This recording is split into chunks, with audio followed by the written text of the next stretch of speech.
சித்தர்மலை சித்திரம். அருவருப்போ சந்தேகமும் கலந்த ஒரு பார்வையை புத்த பிக்ஷுவை பார்த்துட்டு சிவகாமி ஆயனர் பக்கம் திரும்பி, இவங்க இவ்வளோ நேரம் இங்கே தான் இருந்தாங்களான்னு கேட்டா. ஆமான்னு ஆயனர் சொன்னார். புத்தர் சிலைக்கு பின்னாடி ஒளிஞ்சிட்டு இருந்தாங்களான்னு கேட்டா. ஆமாம், ஆனால் நீ சந்தேகப்படுற அளவுக்கு இதில் எதுவும் இல்லைன்னு சொன்னார். புத்த பகவானோட சிலையை பெருசாக பண்ணுறது எவ்வளோ யூஸ்ஃபுல்லாக இருக்குது அப்பா, இவங்க எதுக்கு இங்கே ஒளிஞ்சிட்டு இருந்தாங்கன்னு கேட்டா. நாகநந்தி அடிகள் ராஜவம்சத்தை சேர்ந்தவங்கள பார்க்கக்கூடாதுன்னு விரதம் வச்சிருக்காரு, உனக்கு தெரியாதா? இவனும் அவர் கூட வந்தனால. அப்பா, சக்கரவர்த்தியும் மாமல்லரும் இவரை பார்த்துருந்தா எவ்வளோ சந்தோஷப்பட்டிருப்பாங்க. ஒன்று கவனிச்சிங்களா? மாமல்லர் கையில் இருந்த வேல் இவரோடது தான். நாகநந்தி மறுபடியும் குறுக்கிட்டு, அதனால் என்ன சிவகாமி, இப்போதான் பல்லவ சாம்ராஜ்யத்துக்கு ஆயுதம் தேவைப்படுதில்ல. ஊரில் இருக்க உடைஞ்ச வேல், வாள், ஈட்டி எல்லாத்தையும் தேடி தேடி சேர்த்து வைக்கிறாங்களேன்னு சொன்னார். சிவகாமி கோபமாக அவரை பார்த்துட்டு, அப்பா, குமார சக்கரவர்த்தி இவர்கிட்ட கொடுக்கறதுக்காக கூட அந்த வேலை கையிலேயே வச்சுருக்கலாம். இவரை நீங்கள் சக்கரவர்த்தி கிட்ட உடனே கூட்டிகிட்டு போகணும்னு சொன்னான். சரிம்மா, நானும் அதான் நினைக்கிறேன். பரஞ்சோதி வடக்க போயிட்டு திரும்பி வந்ததும் சக்கரவர்த்தி கிட்ட கூட்டிகிட்டு போகிறேன்னு சொன்னார்.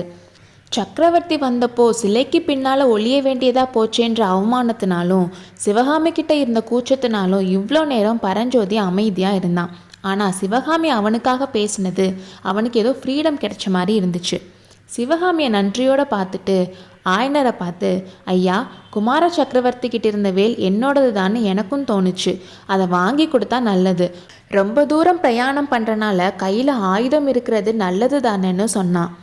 ஆயுதம் எவ்வளோ வேணும்னாலும் அதை நான் வாங்கி தரேன். முக்கியமான குதிரையும் லட்சணையும் இல்லையே, அது என்னோட பொறுப்பு. நாளைக்கு மாமல்லபுரத்துக்கு என்ன அரசர் வர சொல்லியிருக்காரு. அங்கே கேட்டு நான் வாங்கிட்டு வரேன். நீங்கள் மற்ற ஏற்பாடுகளை பாருங்கள்.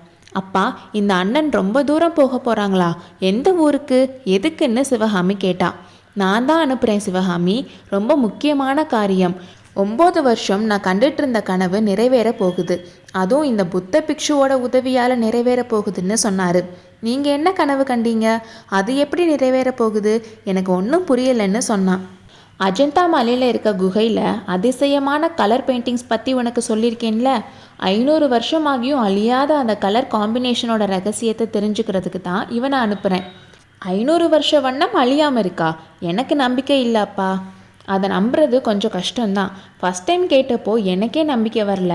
கண்ணால் பார்த்ததுக்கப்புறம் தான் எனக்கே நம்பிக்கை வந்துச்சுன்னு சொன்னார். ஆயனர் இப்படி சொன்னதும் சிவகாமியும் பிக்ஷுவும் வியப்பாக பார்த்தாங்க. கண்ணால் பார்த்தீங்களா? எப்போன்னு சிவகாமி கேட்டா. என்கிட்ட இவ்வளோ நாள் சொல்லலையே. நீங்கள் அஜந்தாவுக்கு போயிருக்கீங்களான்னு பிக்ஷு கேட்டார்.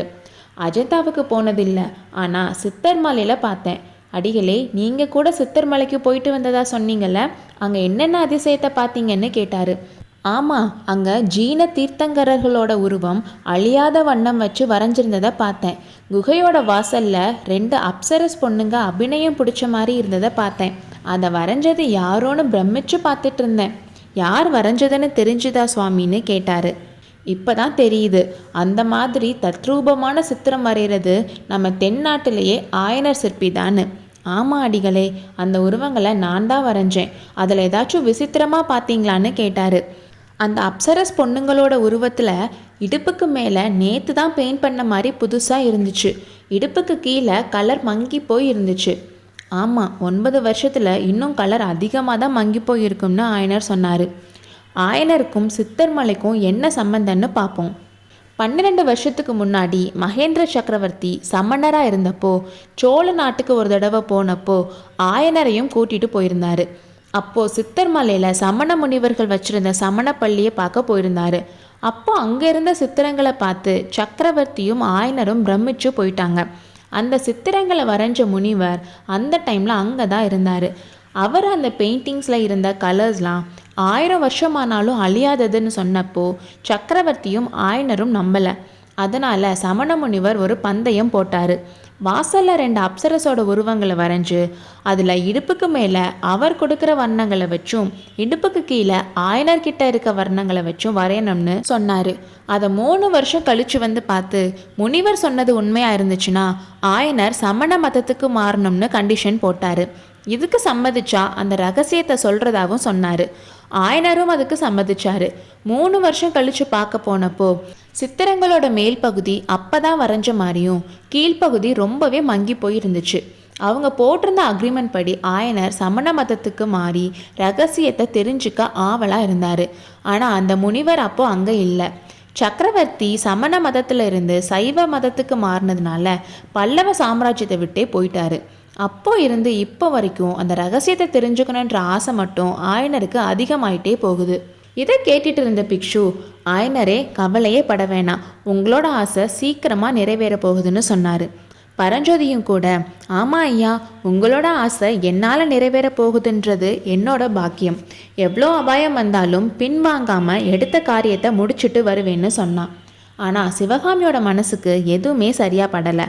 அப்பா ஆசைப்பட்டது நிறைவேற போகுதுன்னு அவளுக்கு சந்தோஷம் இருந்தாலும் அது புத்த பிக்ஷுவோட தூண்டுதலில் நடக்கிறனால இதில் ஏதாச்சும் சூழ்ச்சி இருக்குமோன்னு அவள் சந்தேகப்பட்டா.